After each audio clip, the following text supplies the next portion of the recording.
Il est largement admis qu'un système de défense aérienne moderne peut arrêter n'importe quelle attaque de drone. La Russie le croyait fermement concernant ses positions sur les approches de la Crimée. Mais 9 petits drones ont brisé cette confiance en moins de 40 secondes et ont détruit ce que Moscou considérait comme intouchable. Il ne s'agit pas seulement d'un train en feu. Il s'agit de la façon dont l'Ukraine a trouvé et frappé l'une des dernières routes logistiques intactes de la Russie, celle-là même que le commandement à Moscou croyait solidement couverte, et de ce qui s'est passé lorsque le système de guerre électronique russe a tenté de l'arrêter et a échoué. À 4h20 du matin, heure locale, 9 drones de frappe ukrainiens ont silencieusement traversé l'espace aérien au-dessus de la péninsule de Crimée. Leur cible était la voie ferrée Moscou-Simferopol, l'un des derniers grands corridors logistiques de la Russie, qui n'avait jusqu'alors jamais été touché par une frappe ukrainienne. Sur cette ligne circulait un train composé de 21 wagons. À bord se trouvaient plus de 1200 tonnes de munitions d'artillerie et 800 tonnes de carburant, destinées à approvisionner les forces russes en Crimée. Pour la Russie, ce n'était pas un transport de fret ordinaire. Après des semaines de pression ukrainienne, d'encerclement partiel et d'isolement croissant de la péninsule, ce train était devenu une véritable bouée de sauvetage. Sans cette cargaison, les unités russes en Crimée auraient fait face à une pénurie critique de carburant et d'obus. C'est pourquoi la route était considérée comme stratégique, et c'est pourquoi elle était protégée. Personne au sein du commandement russe n'était préparé à ce qui allait se produire dans les 90 secondes suivantes. L'opération reposait sur l'action coordonnée de 11 drones opérant selon un plan unifié unique. À une altitude d'environ 2700 mètres au-dessus de la zone cible, un drone de reconnaissance, un hôtel EVO 2 Dual 640T, suivait l'intégralité du train en temps réel. Une deuxième unité identique était maintenue en réserve à proximité, au cas où la première perdrait le signal, subirait une défaillance technique ou serait neutralisée par la guerre électronique russe. Le groupe de frappe était composé de 9 drones FPV hautement manœuvrables. La plateforme de reconnaissance n'avait pas été choisie par hasard. Elle n'est pas soumise au géofençage, elle est plus difficile à détecter par rapport aux drones commerciaux standards, et son système à double caméra permet l'observation à la fois dans le spectre visible et en thermique. La caméra thermique captait les signatures thermiques de la locomotive et des wagons-citernes de carburant, tandis que la caméra optique haute résolution fournissait des images détaillées pour une identification précise des cibles. Un système de navigation par satellite fonctionnant simultanément sur plusieurs réseaux de positionnement mondial permettait aux drones de mettre continuellement à jour les données de position et d'itinéraire pour les 9 drones FPV en approche. Les drones de frappe eux-mêmes étaient des machines compactes et fonctionnelles construites dans un seul but, atteindre leur cible. Chacun était équipé d'hélices de 10 pouces et de 4 moteurs électriques sans balai. La tête explosive, perforante, pesant environ 3 kg, était conçue pour une frappe pénétrante. Le bloc de batterie donnait au moteur la capacité de fournir de courtes et puissantes poussées de propulsion. Un contrôleur de vol, fonctionnant avec un logiciel personnalisé, équilibrait continuellement la poussée sur les 4 moteurs, ajustait les angles de tangage et maintenait chaque appareil stable lors des vols à basse altitude et des changements de cap brusques.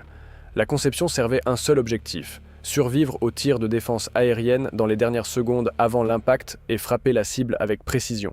À un poste de commandement avancé situé à environ 37 km de la zone de frappe, des opérateurs ukrainiens analysaient en temps réel chaque image thermique provenant du drone de reconnaissance.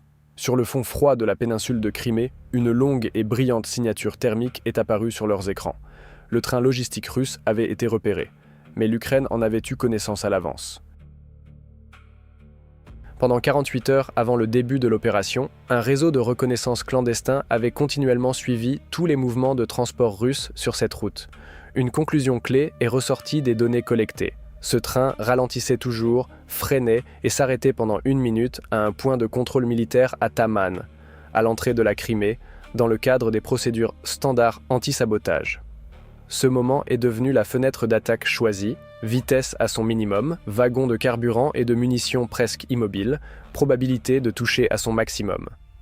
4 secondes après la confirmation de la cible, l'ordinateur de combat a calculé l'itinéraire d'approche pour chaque drone FPV. Les données sur la position du train, sa vitesse, sa direction de déplacement et le profil d'attaque optimal ont été synchronisées et transmises simultanément à tous les 9 équipages. C'est à ce moment que la Russie a tenté d'intervenir.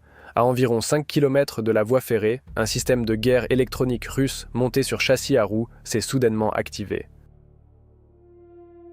Ce système est conçu pour neutraliser les communications radio et les signaux satellitaires sur une large zone.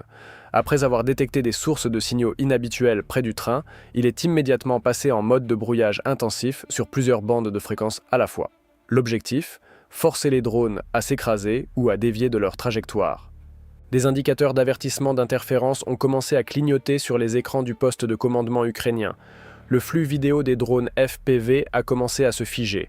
La latence du signal a fortement augmenté. Les opérateurs russes ont d'abord déployé un brouillage à large bande dans une tentative de couper toute communication entre les drones et la station de contrôle au sol.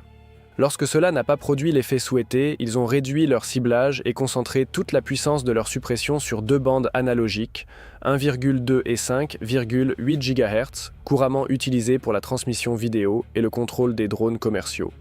Si cela avait fonctionné, les 9 drones FPV auraient perdu leur signal vidéo lors de l'approche finale. Mais l'Ukraine avait anticipé ce scénario. Au lieu de fréquences fixes, les systèmes de communication des 2 drones de reconnaissance et des 9 drones de frappe effectuaient continuellement des sauts de fréquence, passant automatiquement à un nouveau canal dans une plage chiffrée chaque fois que le système russe parvenait à verrouiller la fréquence actuelle.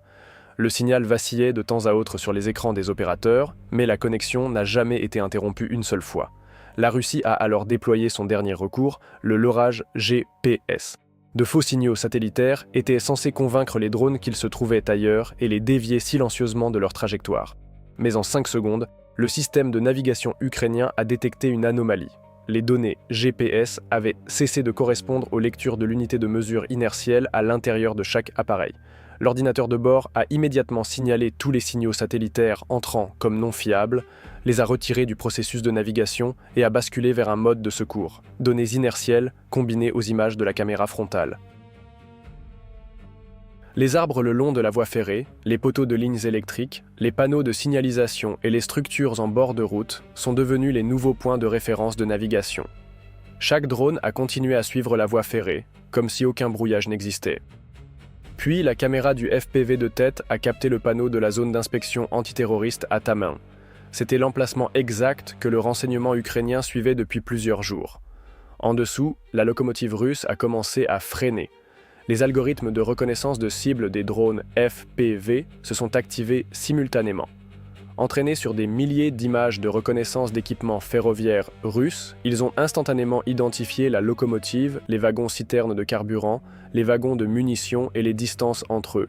L'ordinateur de bord a automatiquement calculé le point de frappe avec la plus haute probabilité de dommages graves, répartissant les cibles entre les drones afin que plusieurs appareils ne frappent pas le même endroit. À 4h26 20 secondes, l'ordre d'attaque a été donné. Les 2 premiers FPV ont foncé directement sur un wagon à l'arrière du train.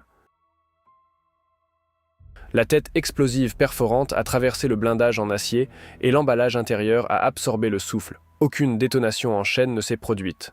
Cependant, le cadre en acier déformé du wagon s'est accroché à un essieu et a commencé à frotter contre les rails. Le mécanicien a mis les gaz à fond, mais le train ne pouvait pas accélérer. À 4h27 20 secondes, 2 FPV ont frappé le 5e wagon, un wagon-citerne de carburant, sous 2 angles différents. Les 2 charges perforantes ont détonné presque simultanément. La pression au point d'impact a rompu la coque du wagon-citerne et le carburant s'est transformé en aérosol hautement inflammable. La température à l'épicentre a instantanément dépassé 2000 degrés. Une boule de feu d'environ 18 mètres de diamètre a englouti le 5e wagon et une colonne de flammes s'est élevée à plus de 30 mètres dans les airs. L'onde de souffle a parcouru toute la longueur du train. Le feu s'est déclaré dans les wagons adjacents. Les 2 FPV suivants ont frappé le wagon d'obus d'artillerie.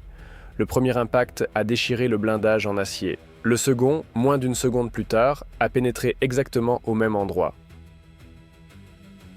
La chaleur et les éclats ont amorcé les obus à l'intérieur. Une série d'explosions secondaires a déchiqueté le wagon. Une colonne de feu d'environ 45 mètres de hauteur a jailli du milieu du train et s'est fusionnée avec l'incendie à l'avant.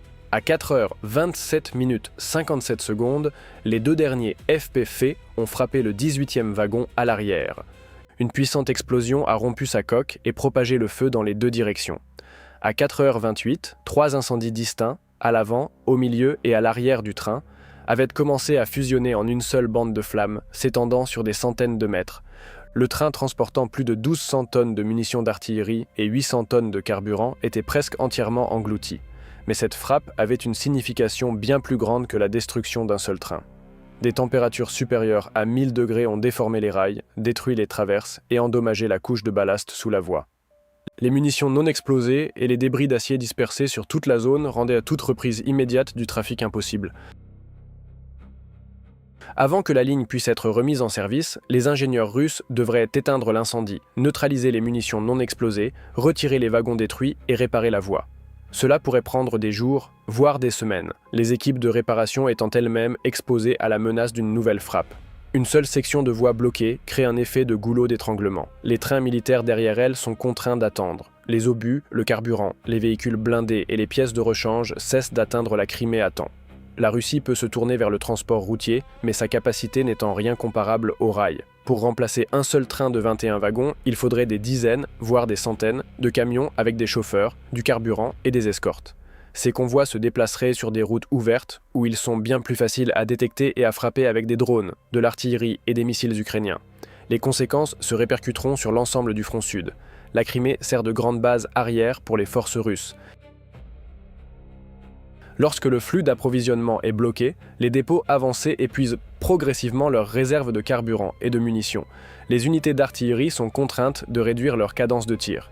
Les véhicules blindés limitent leur déplacement. Les réserves n'arrivent pas quand elles sont nécessaires.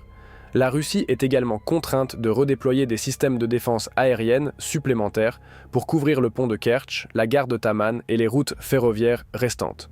Chaque système solaire retiré d'un autre secteur pour protéger la Crimée crée une nouvelle brèche dans le réseau défensif russe. La route ferroviaire côtière alternative n'est pas non plus véritablement sûre. Elle longe davantage la ligne de front et reste à portée des moyens de frappe ukrainiens. C'est là la véritable signification de ce qui s'est passé ici. L'Ukraine n'a pas seulement détruit un train, elle est en train de transformer méthodiquement la Crimée d'une forteresse militaire en une tête de pont isolée, où chaque train, chaque wagon-citerne de carburant et chaque convoi d'approvisionnement doit se frayer un chemin à travers un corridor de plus en plus dangereux. 9 drones ont percé le brouillage électronique, détruit des wagons de carburant et de munitions, et réfuté la prétention russe selon laquelle l'entrée en Crimée était solidement défendue. Ce train n'a jamais atteint la péninsule. Ses obus n'atteindront jamais le front. Son carburant ne soutiendra jamais les forces russes. En moins de 40 secondes, l'Ukraine n'a pas seulement brûlé plus de 2000 tonnes de cargaison, elle a mis à l'arrêt l'ensemble du système logistique russe sur les approches de la Crimée. Selon vous, quel a été l'aspect le plus significatif de cette opération? La capacité à vaincre le brouillage électronique, la précision de la sélection des cibles ou la frappe directe contre le hub logistique de la Russie? Partagez vos réflexions dans les commentaires. Si vous êtes intéressé par une analyse approfondie des tactiques de drones et de la guerre logistique en Crimée, mettez un like, abonnez-vous à la chaîne et activez les notifications pour ne pas manquer les prochains épisodes.